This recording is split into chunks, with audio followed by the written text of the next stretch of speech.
ရှေးခေတ်ဂရိဒန်တိုင်းနဲ့အခုခေတ်ဆေးပညာလောကတကယ်တော့အဆက်မရှိဘူးလို့ထင်ရပေမဲ့တော်တော်လေးကိုထူးခြားအံ့ဩစရာကောင်းတဲ့ဆက်နွယ်မှုတွေရှိနေတယ်အထူးသဖြင့်မှာနော်အားလုံးကြားဖူးနေကြဖြစ်တဲ့ကြောက်စရာကောင်းလုံးဇက်ကောင်တူဟုတ်ပါတယ်မေဒူဆာအကြောင်းကိုအဓိကထားပြီးဒီနေ့မှာပြောပြသွားခြင်းပါတယ်ဒါပေမဲ့စဉ်းစားကြည့်လေဘာဖြစ်လို့ရှေးကြတဲ့ဌာနရာယဟင်းကမိစတကောင်ရဲ့နာမည်ကိုခေတ်စစ်ဆေးပညာမှာအခေါ်တစ်ခုအနေနဲ့သုံးနေရတာလေနည်းနည်းတော့ထူးဆန်းနေမလားကဲဒီအကြောင်းရင်းကိုအတူတူရှာဖွေကြည့်ကြရအောင်ပါကဲပထမဆုံးအနေနဲ့အထင်ရှားဆုံးဆက်စစ်မှုကိုကြည့်လိုက်ရအောင်ဒါကတော့လေဆေးပညာလောကမှာမေဒူဆာရဲ့နာမည်ကိုပကတိအတိုင်းတိုက်ရိုက်ကြီးကိုသုံးထားတာမျိုးပါဟုတ်ပါတယ်မေဒူဆာနဲ့စီးပညာရဲ့ထင်ရှားဆုံးဆက်ဆက်မှုက Capus Medusae လို့ခေါ်တဲ့ယောဂလက္ခဏာတစ်ခုပါဒီစကားလုံးကလက်တင်ဘာသာစကားနဲ့လာတာဖြစ်ပြီးသူ့ရဲ့အဓိပ္ပာယ်ကတော့မေဒူဆာရဲ့ဥခေါင်းနဲ့ဒါဆို Capus Medusae ဆိုတာပါလေအဲ့ဒါကလူနာတယောက်ရဲ့ချက်ပတ်လည်မှာလေသွေးပြန်ကြောတွေဖောင်းချွားပြီးတော့ဘေးပတ်ပတ်လည်ကိုဖျားထွက်လိတဲ့ပုံစံမျိုးကိုပြောတာပါဆရာဝန်နေနဲ့ဆေးချောင်းသားတွေအတွက်တော့ဒါကလုံးဝကိုအရေးကြီးတဲ့ယောဂလက္ခဏာတစ်ခုပါပဲကဲဟုတ်ပြီဒီသေးကြောတွေရဲ့နောက်ကွဲကဇလန်ကိုနည်းနည်းလေးအသေးစိတ်ကြည့်ကြရအောင်ဘာကြောင့်များဒီလိုပုံစံဖြစ်လာရတာလဲပြီးတော့ဘာလို့မေရူဆာနဲ့တွန်းပြီးခိုင်းနှန်းခဲ့ကြတာလဲဆိုတာပေါ့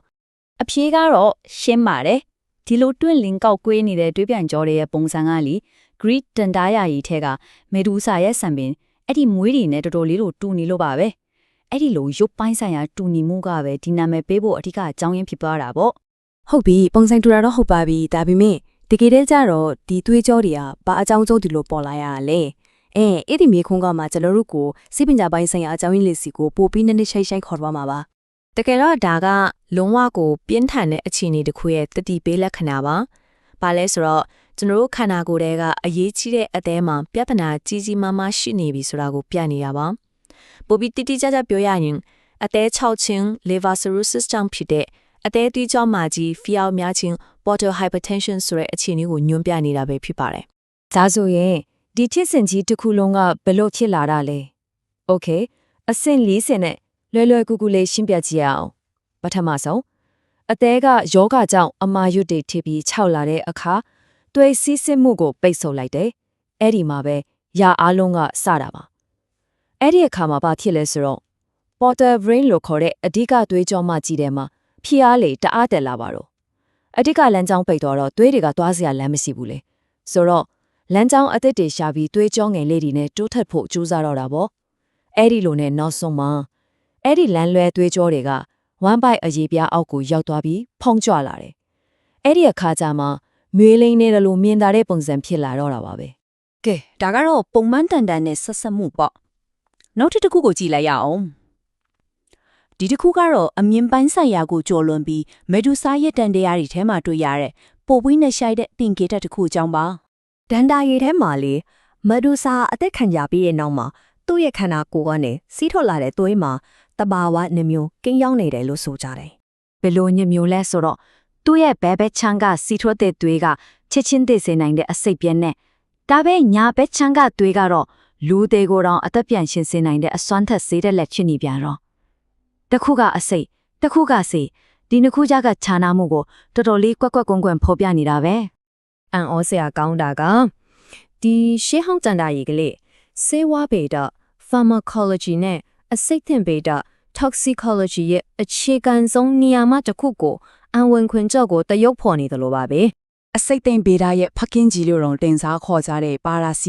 Paracelsus ရဲ့နာမည်ကြီးအဆိုမင်းတစ်ခုရှိပါတယ်။သူကဘာပြောခဲ့လဲဆိုတော့အရာအလုံးကအစိတ်ပဲအစိတ်မပါတာဘာမှမရှိဘူး။ပမာဏကသာအရာတစ်ခုကိုအစိတ်မဟုတ်အောင်လှုပ်ဆောင်ပေးရတယ်။ဒါကဒန္တယာရီထက်ကအယူဆကိုတစ်ပြန်နိချထောက်ခံနေတယ်လို့ပဲနော်။ဒီအယူဆကလေလက်တွေ့ဆေးမြတ်မှာလည်းနေရာတိုင်းမှာတွေ့နေရတာပါ။ဥပမာပြောရရင်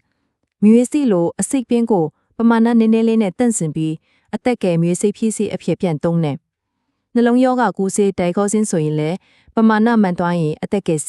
နည်းနည်းလေးများသွားတာနဲ့အသက်ဆုံးရှုံးသွားနိုင်တယ်။ကင်ဆာဆေးသွင်းကူထုံးနေဆိုရင်လည်းဒီနေရာမှာအတိုင်းပါပဲအတိအကျပဲ။ဟုတ်ပြီနောက်ဆုံးစစ်ဆက်မှုတစ်ခုကိုကြားအောင်။ဒါကနည်းနည်းတော့ပြောင်းပြန်ဖြစ်သွားပြီ။မေဒူဆာကိုယောဂဖြစ်စေတဲ့အရာတစ်ခုအဖြစ်မဟုတ်တော့ပဲ။ယောဂကိုကာကွယ်ပေးတဲ့အဆောင်အရှောက်တစ်ခုအဖြစ်အသုံးပြုခဲ့ကြရဲ့အကြောင်းပါ။အဲ့ဒီအကြောင်းမပြောခင်မှာ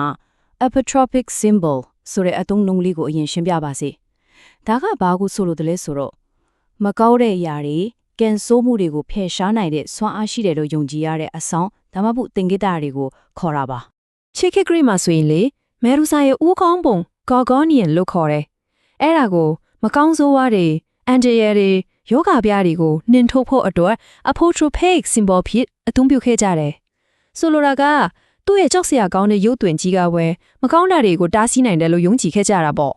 ဒါဆိုရင်ဒီဆက်ဆက်မှုတွေအားလုံးကိုပြန်ပြီးခြုံငုံတွန်းထက်ကြည့်အောင်ဒန်တာရီတွေကအခုခေတ်ဆေးပညာလောကအတွက်ဘာကြောင့်အရေးပါနေသေးလဲဆိုတာကိုပေါ့ကဲအားလုံးကိုပြန်ချုပ်ကြည့်လိုက်ရင်ကောနော်အဓိကဆက်ဆက်မှု၃ခုကိုတွေ့ခဲ့ရပါတယ်